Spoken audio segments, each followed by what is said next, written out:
And I forgot my earphones again. Aren't I smart? Hello? Hello? Where did they go? I have an ocean of blankets and yet I cannot find... Like, I've got an ocean of white sheets and I cannot find my black earphones. The fudge? Hold on. What? Wait, what?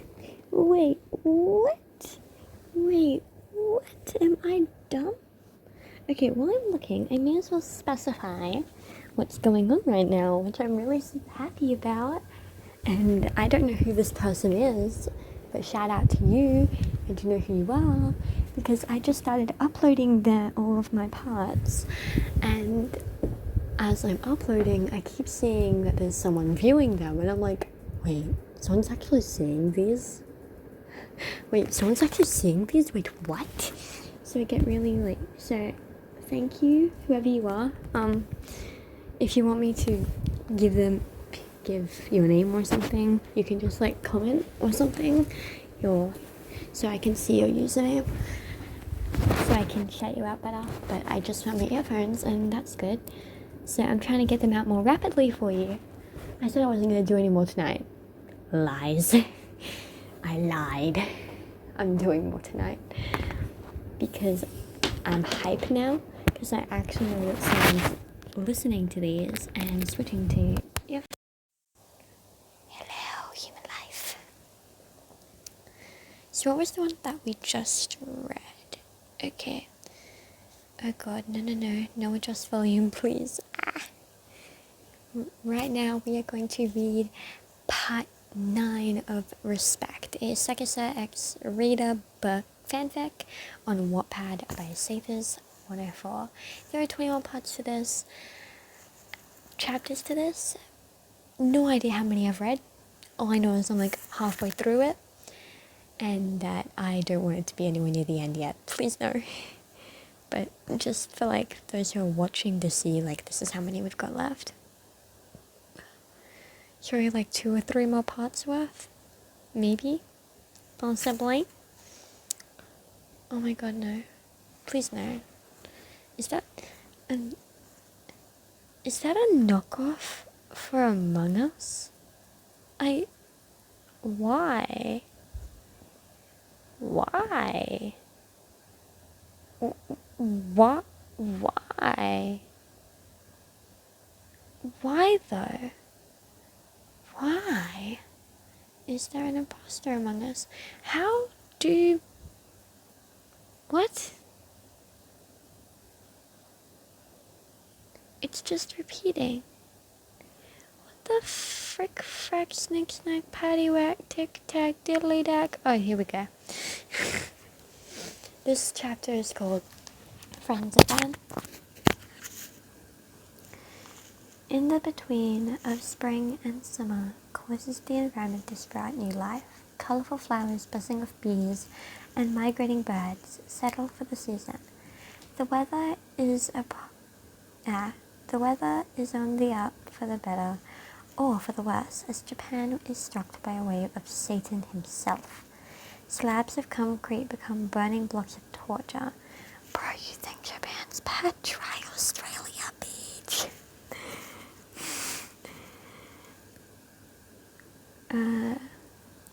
Torture. The ground you stand upon melts and sticks to your feet as the drought of the grass drowns in dust. The lack of air coolant that your mother forgot to install. What? The lack of air, I think that means conditioner. Air conditioner that your mother forgot to install last summer. Or the fact that it doesn't matter how many layers you strip, you'll forever be sweaty like a hog's dinner. You might as well have added a rod shoved up your ass. But for your savior, Sakusa came in handy. His house was just next to yours, doors to yours, and he was blessed with a fully functioning AC. But still, the tiny puffs that thing. What? But still, the tiny puffs that thing comes out was only wafted away by the stagnant air surrounding you both. You were left in a lacy white bracelet top and creamy off-white shorts. The bare minimum just covering you, and it still wasn't enough. Sakusa, however, wasn't giving two fucks that he had a guest over. All he cares about is being cool, leaving him in just his black shorts with a white stripe going down the leg. His curly hair down and messily sticking to his somewhat pale snow-white skin. Gritting your teeth and breathing heavily, you try to look away desperately, not to be drawn in by temptation, clenching your nose deeply into your palms as a trail of stinging infests into your lower arm and all to stop you from taking a good look at your quote-unquote friend. Sakusa, however, was aware that you were a glorified mess that was trying desperately not to perv on him, even to the point where he caught you flexing your arms so bad that the veins began popping out. He couldn't help but feel victorious in this slight relieving moment. This was something only he knew about his AC. Could be more powerful if he wanted it to, but if he did, then you, a goddess, the object of his desires and affection, would wrap your gorgeous body back up again.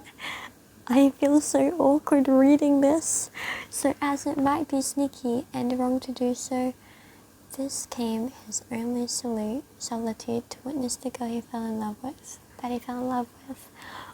Oh, hugs. For you, on the other hand, the sexual tension in the room was overbearing to the least. Why were you feeling this way for a quote-unquote friend, no less? You only befriended Sakusa to see where it'll go, and if you could finally move on from the past. But all that you feel now is the heat that rises. If you couldn't look at him, your mind thought about him, and that's where it went. This wasn't a new thing for you. This was something that you felt all too long ago, when you weren't even on speaking terms. It was after that day, the day that Sakusa told you everything, that you couldn't help but think of him. Then you already knew of. Think more of him than you already knew of. You had always known that Sakusa Kiyumi is beautiful. Heck, the gods fortuned him. But it was more than just his looks. The little quirks and intricacies of his personality is what made you attracted to him in the first place. Not that being neighbors had played any role in this, or the fact that you both went into the same elementary and middle school whilst growing up. You two are bound by each other, and by an unknown force ever since the two of you crossed paths, so it was understandable for at least one of you to catch the feels. For you, however, Sakusa was your first and your last. He was your first friend, your first best friend, first love, and first...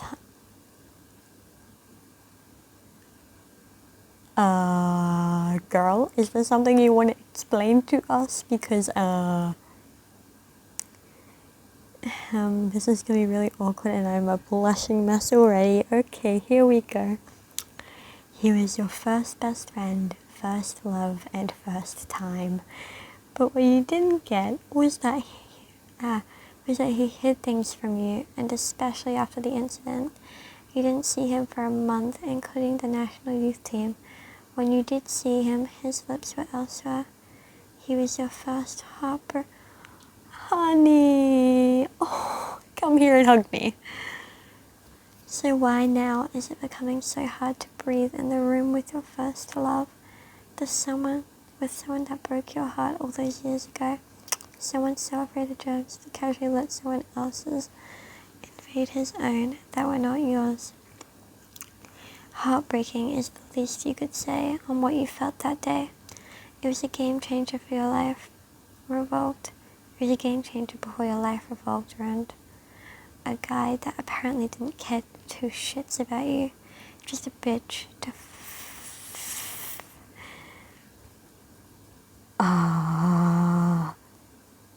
oh my god, this is fucking awkward.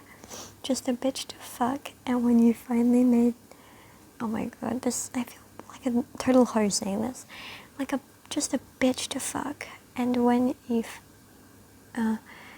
finally made that realization, it was as if a caged bird could finally be set free from the crushing of its world. So rather than fall back into that trap of desire and temptation, you hold strong, never wanting to be the fool ever again.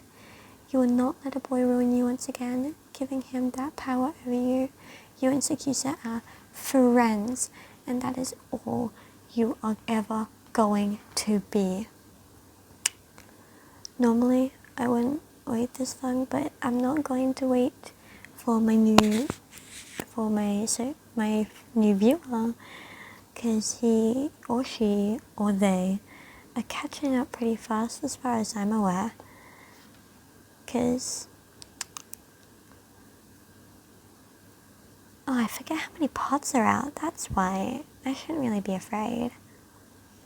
See, because I was just waiting. Oh, and please ignore all these other videos. They are terrible. Terrible. See, 2 views. One of them is me, and the rest is all them. Break that. Why is the Cicero's bard song from Skyrim coming into my mind right now? Like that. He, break that lute across my knee, and if the bard should choose to fight, why then I'll set his clothes alight.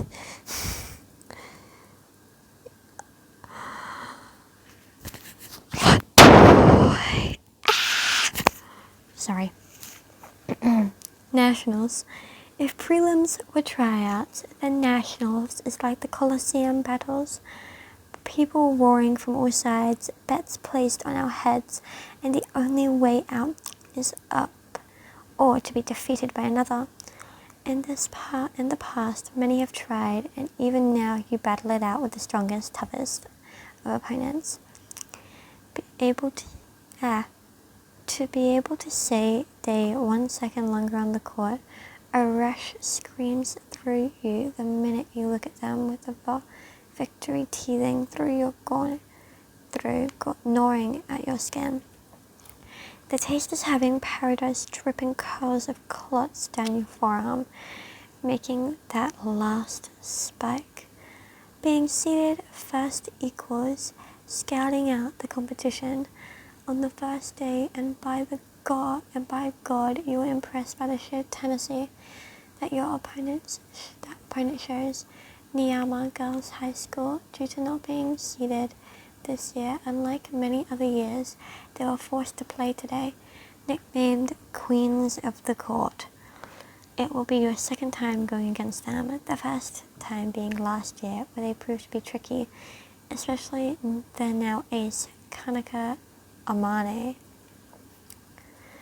Leaning onto the railing, watching closely as she digs up a spike gracelessly, with as much elegance as a queen, until the setter tosses her. Then that's when the true big guns come out to flourish. The team were nearly thrown off last year by this play. They make it better appear that they are rookies by their actions, and spikes only speak volumes. You'll be wearing red tomorrow, and in turn, the queens will be wearing their royal colours. The tantalizing lights high above hum as the crowds roar once again. The loud commentators broadcast whatever shit the filters through their minds as you make your way over to the serving line, smiling once you see their libero go in a low stance with heels leaving the floor. Agile we are we? Wanting to get this over with as soon as possible. You lay down the law. You lay down the law with them as you serve over and over again. Your team looks over your shoulder, sighing, hands on hips, as they know as well as the crowd knows that you won't be letting a single player spike today. Even when they use their timeouts, this still doesn't throw you off your game. Only when you do, Nakoma gains the first set as your arm begins to ache.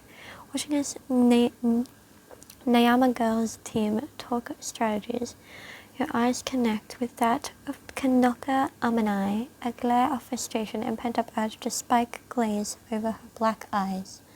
Smacking, you tilt your head, turning back to your team. I want to play. Plus, my arm is starting to ache. You say, swinging your arm about, stretching the shoulder muscle.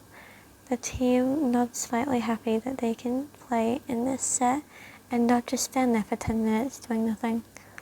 Osu, Sada, I want you teaming up with YN, then do what you did in the prelims.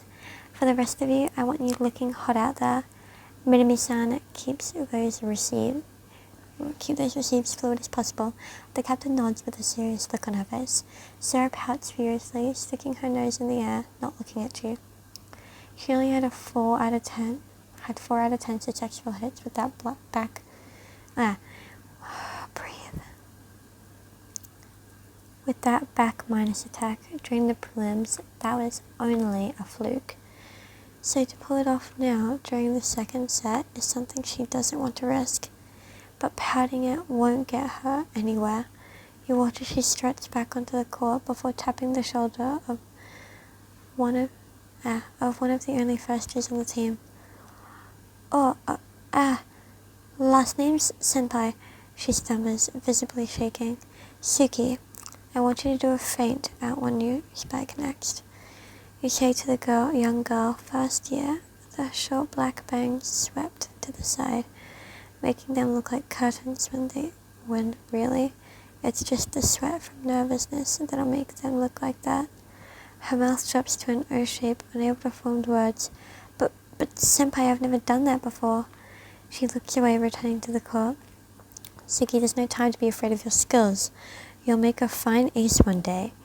She freezes, back straightening bones, rigiding from the ever so rare compliment that her senpai and role model gives her. Feeling her nerves immediately disappear with a newfound fire laying wake in her opponent's grasp. You just know what to say, Sada whispers. The back where you stand. This time it's Nayama's serve. Ignoring her, you look out to their stands. They're obviously pissed about losing the first set to just serves, but now more uneasy about if they lose this point it'll go back to you. You are in the serving line. You sideways glance at the player box with all the pinch servers and extra teammates just in case of scenarios that one of you gets benched or taken out for an injury. Connecting eyes with that of the blue eyes of Nova, a pinch server that is quick to do jump floats and then in the nastiest of ways shiver up prolonged contact, quickly understanding the unspoken command from you. The whistle goes and you just know that know where they're gonna send it. The ball flies at a slow pace with not as much momentum as you would like. It's going to fall right there. Taking a well-precise step forward, you save the ball, immaculately gaining huffs from your opponent.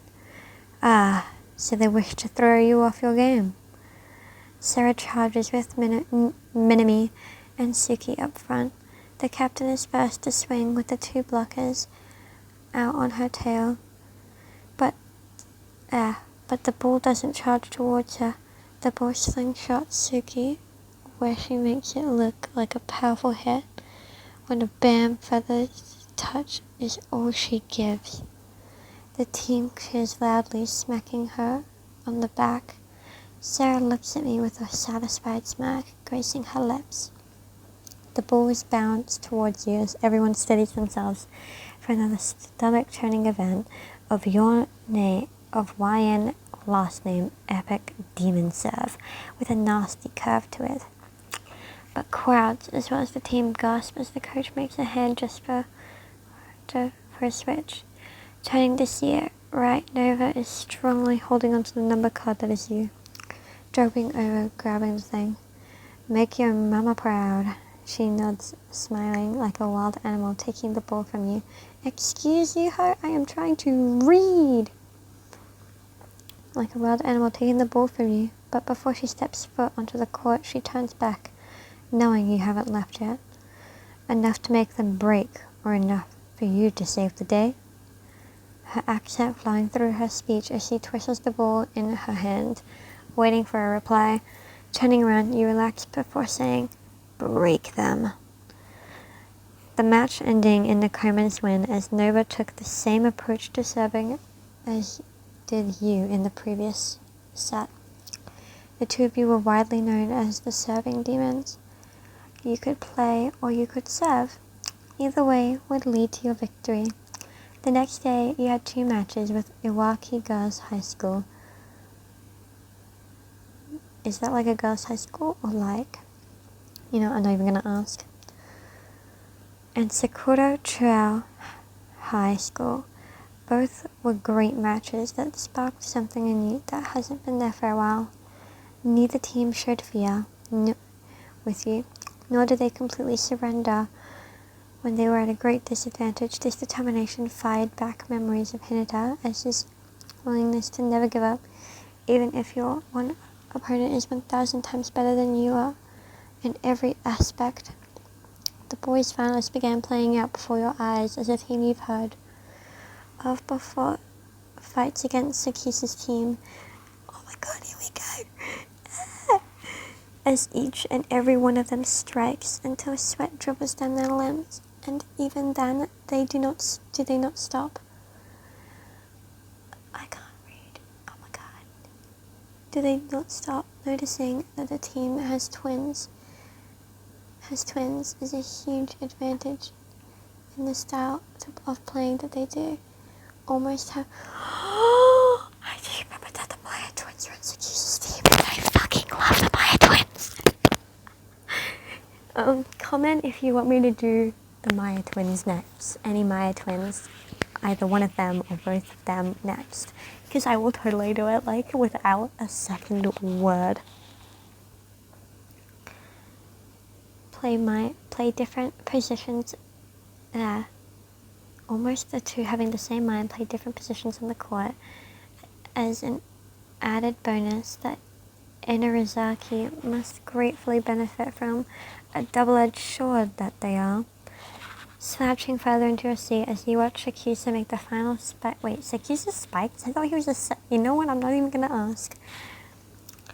Spike over the net in which the captain of them dives for, only to realize that he was gonna spin out anyway.